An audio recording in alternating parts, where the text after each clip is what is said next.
Hello, I'm Brian Fazio, Public Information Officer here with Newton County, and welcome to Do You Know Newton? This is our podcast where we talk with one of the many people who make Newton County and Newton County government work. The people who you may not see every day, but work every day and do the day-to-day to make things in Newton County possible, such as keeping our roads maintained and all of our infrastructure.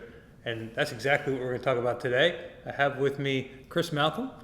Chris is our Public Works Director, so he is responsible for paving the roads, resurfacing the roads, making sure things are clear on the roads, such as what we just had with our winter storms, maintaining our fleet, and much more that he is going to tell you about because he is our subject matter expert on that.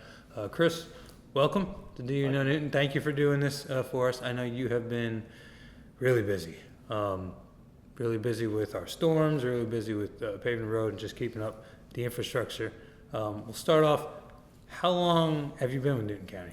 I started with Newton County in 1995 as an equipment operator, come in running a motor grader for scraping dirt roads and maintaining dirt roads, and just worked my way up through the ranks and wound up in the fleet management as a heavy equipment mechanic, worked in a landfill for about 5 years until I took this role in 2013. Been here ever since. Okay, yeah, and that's our Director of Public Works. As the Director, you're one of our larger departments.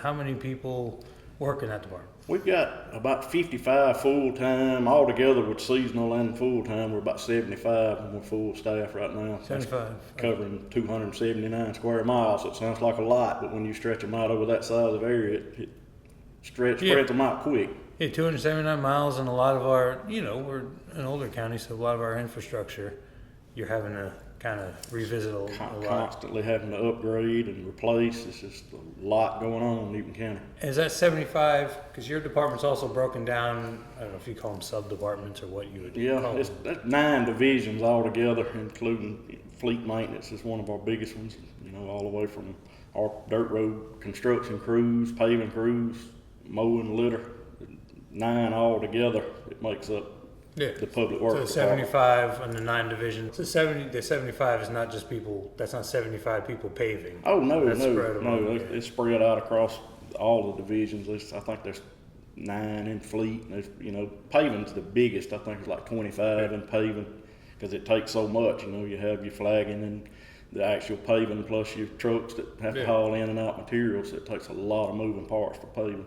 Because we're always going to brag on our own, but what we do and what your crew does with the amount of people per, what'd you say, 250 square miles? 270 miles of road is quite astonishing, especially seeing them at work. I usually only come out and visit when there's a storm or something, something bad, and to see them working around the clock, because you're not a 9 to 5 outfit. Our people are, they're 8-hour day, some 10-hour day crews. We go into a special operation like these storms. We put everybody on 12-hour rotations. But it's one of the tougher parts of our department is when we do that, the same people that are working today is the same people that's going to be working tomorrow and tonight. So, it's kind of hard to manage, but we do a good job at it. I think we do. Yeah, just because there's a storm doesn't mean that a road doesn't need to be resurfaced or a ditch doesn't need to be.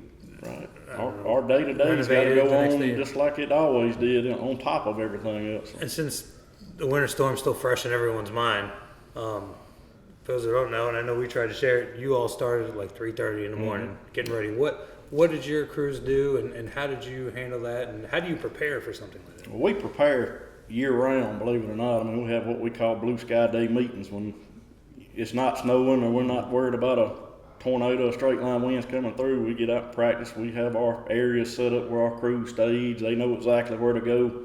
As soon as we call them in, everybody's already on an assigned shift. So, it's pretty easy for us the way we got it set up. They just, it's a lot of preparing. You got to prepare even when nothing's coming, because you don't want to try to do it when you are facing the storm coming in. So. Yeah, I know you all prepared. You had brine mixed and you had salt.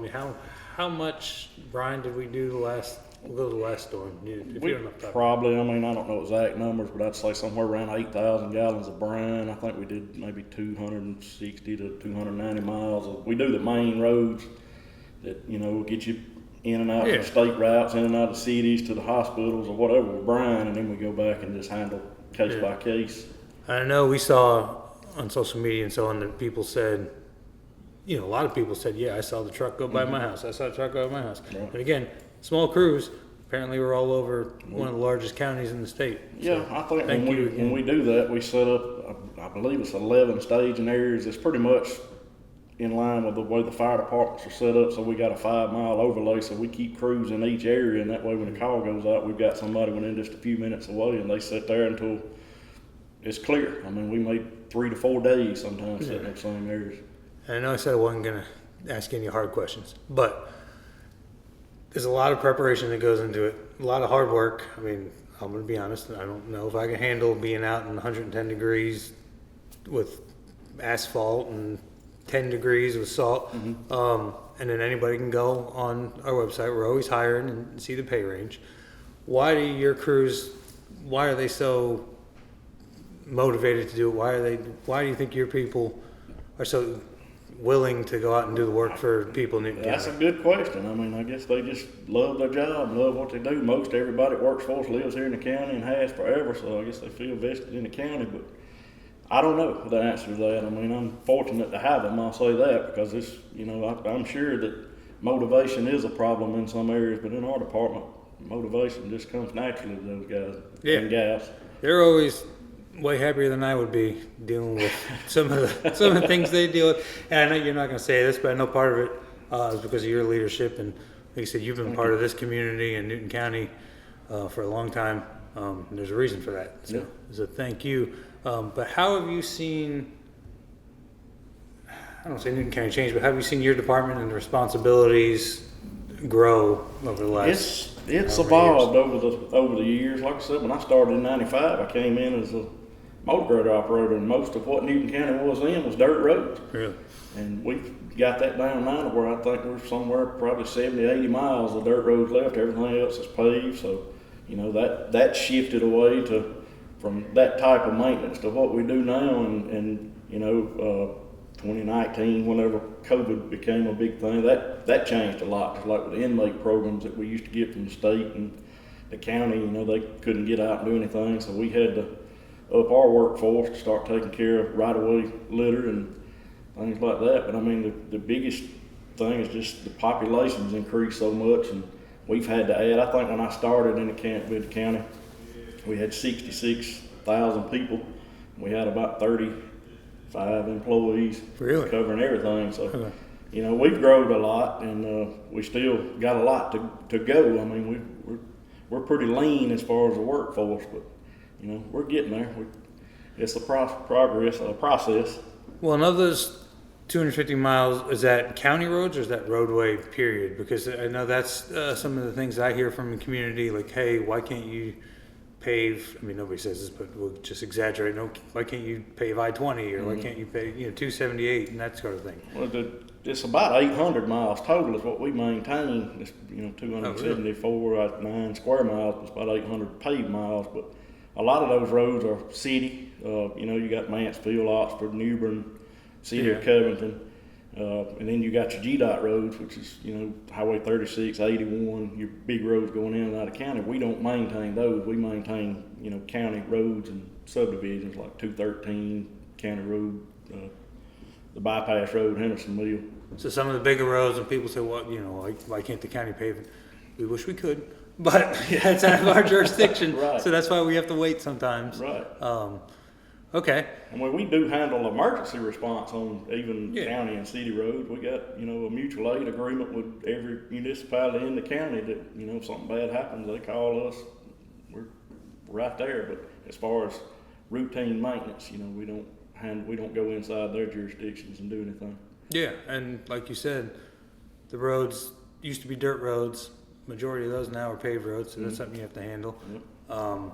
The cost of paving has gone up for sure. Yeah, it's tripled. And I know I think we paved 25 miles last year. You've averaged about. And I think 20 we'll do miles. about the same this year. I think we have a commitment to do 20 miles, but we always do more. And we've used LMIG, state funding, LMIG, spliced, impact fees to do a lot of the dirt roads that we're paving now.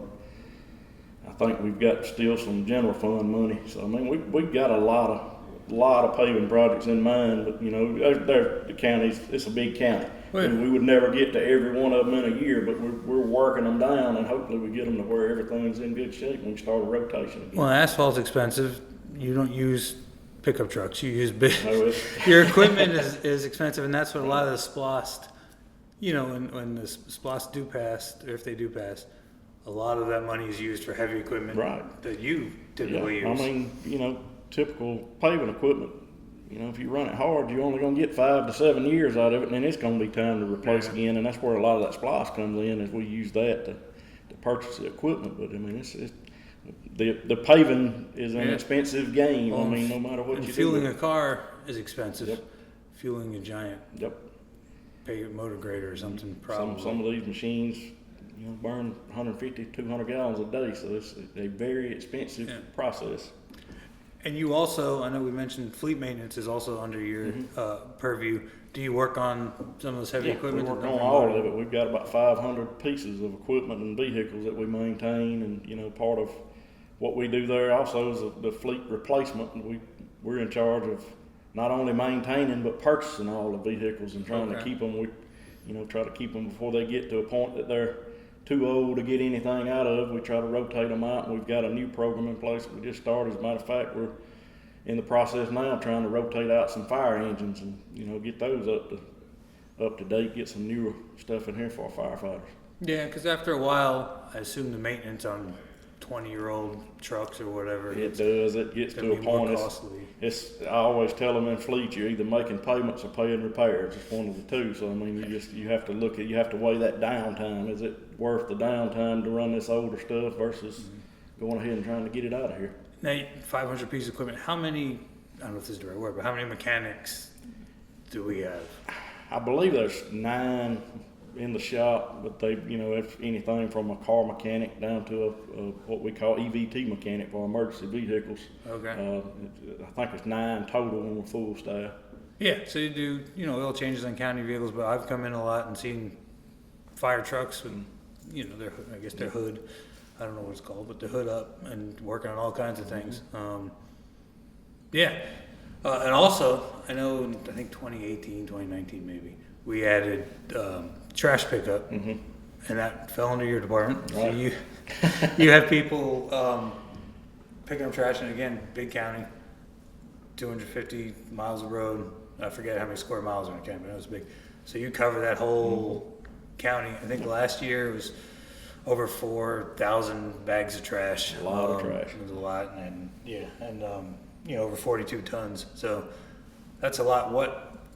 How do you keep that clean? I mean, we've got 4 crews that we've started in 19, I think is when it was. When we started, it might have been 20, but they're basically the same way like storm response, but they're only staged in north, south, east, and west, and that they have a particular area that they pick up, and I think it takes them about 30 days from the first road they hit till they circle back around to that road again. So I mean, it's just a non-stop process. I mean, it's not very rewarding because at the end of the day, you're turning around going back and the same place is messed up again, but it's probably one of the most necessary things that we've got going on. I mean, without it, it'd be terrible out here. I know, especially when the pandemic hit.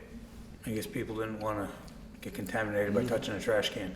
So, but they would go to a fast food restaurant, and before they got home, that bag would be on the side of the road and everything else. And that's another unsung job. I know they don't want to do it, but it's a necessary thing.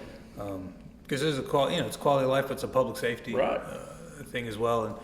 And you all, you know, I always consider you kind of working on the public safety side, making sure there's no potholes, and then especially during storms, and you have chainsaw crews. Right, we actually have in our department what's called emergency response teams. I mean, we go out just as soon as the call goes out. I think it's about 10 altogether right now, and hopefully we grow that over time. But we're right in there we try to be within 20 minutes of the first call going out to whatever it may be. And, if we don't have time to schedule it, it takes that long. But if we know that we've got something coming up, and of course you've been into EOCs when we set in with EMA, and we're a close partner with EMA too.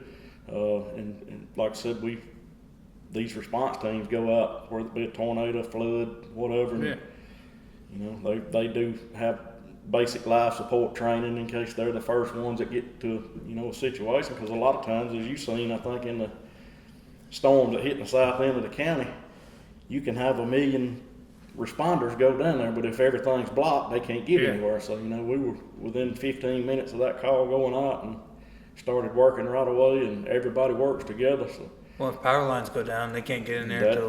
We gotta make an alternative way. But that's one thing I can say with Newton County. Every department here works together, and especially in times like that. I mean, we get into something like that, there's not a sheriff's department, a fire department, public works, we just all work for the county. We get out here and do what we gotta do to get it resolved as quickly as we can. Yeah, that is true. I know, like you said, during the storm, Covington and Oxford and everybody was all in the room, but you wouldn't know, you didn't know who was working for who. We've all got the same goal in mind when we get to that point. You're gearing up now. Hopefully, we don't have any more storms for a while. So back to day to day. I know you said there isn't really a day to day, a daily thing that you do. No. Is there different seasons? Like, is there a paving season? Is there a tree clearing season? No, we do our work year round. There is a paving season. We like to call it a paving season. I think I've told you before, we try to call it from April to just say September, because, with paving, you need that window of temperature and weather to be able to do it efficiently. But, today, we're paving today. Oh, okay. Here it is, January, February, we're paving. We were paving last month a few times, but it just all depends on the weather and our workload. You think 20 miles, that don't sound like a lot, but with one crew, that's a lot of paving. And if we don't get it every chance we get, it would be hard to hit that goal at the end of the year. So. And you can't just put down asphalt at 45 miles an hour. It takes a little time. It takes time. The way we pave, we not only do we put it down, we actually pave a road twice in most cases. We put down a leveling course and turn around and go back over it. So, well, what is the process of paving? It varies. We go out. Most time, what would happen is the transportation department will go out and identify the road needs to be repaved, and they send it back over to us. We go out and determine what it needs to have. So, but in most cases, it's go in and what we call deep patching, where we'll cut out the bad spot, replace it, and then we'll put down a leveling course that bridges all the cracks and levels over all that, and then turn around and top it. So as far as the surface, you're looking at 2 layers of paving. So it takes a minute. It's a lot of moving parts. Take out the old surface. Yep. Put down a level. Is it gravel or something like that? It's what we call OGI, open graded interlayer. It's just a type of asphalt, but it's made to bridge cracks and everything so it don't reflect back through, because asphalt's just like a mirror. You put it on, it's going to show you what's up under it if you don't fix it right. So there's an art to it. It's not just as simple as going out and painting it and leaving it. Don't work quite like that. All right, and then you got to smooth it and make sure, and then you stripe it too, right? We stripe it, and a lot of times, depending on the speed of the road, we'll go back and put RPMs in and do all that. It's a lot of stuff. Yeah, and I know the Board of Commissioners approved the LMIG list for 2025. Can't believe we're in 2025. But they approved the LMIG list for 2025, and that's on our website, NewtonCountyGA.gov, for anyone who wants to look at that. And we keep that updated. I know when you all pave a road or about to pave a road, we change that. So please, for those watching or listening, check our website for that. But do we know how many miles? I don't want to shoehorn you in, but at least around 20, right? It'll be 20. It'll be over 20 before the end of the year. I think LMIG has cut back over the years. It's probably, I wouldn't think it would be more than probably 11 or 12 miles in the LMIG, but then we got impact fees and SPLOST and general fund money. So we've got a big list, and it grows. We might not have one identified today that we identify next week. So and then there's other things. What other, projects or things do you think are on the schedule do you think will come up in 2025, or that's not really? You never really know. With us, the thing is we don't have any big plans for anything other. We do got, a couple of areas on the walking trail. I think they're going to tie that in from the Cricket Frog Trail from Beaver Park on into the city limits of New Bern. That's one of our projects coming up. But, we got a lot of culvert replacements. That's, something people don't think about is these culverts that were put in when the building boom in the early 2000s are at their end of their life. So we're starting to have to replace a lot of that now. So I'd say we've doubled in that. We're doing a big project on Piper Road this week. Hopefully we'll finish up today. And that's something that we just don't know. That's one of the things that we all of a sudden look and we have a big problem we got to fix. So, it's just something that we have to leave that open all year long to have that availability to take care of stuff like that. Yeah, there's plenty of infrastructure besides roads. That's one thing I tell people all the time. I don't think of anybody that can leave this county that don't come in contact with something that we have to deal with. You're going to go through a traffic signal that's flashing that we've got to repair or whatever else. It's just a lot of moving parts. Well, I appreciate what you do, and I hope everybody listening and watching appreciate it as well. And I know you have to get, like you said, a lot of moving parts. So something probably needs attention now. I won't want to keep you too long, but thank you for coming by. Appreciate you sharing stuff with us.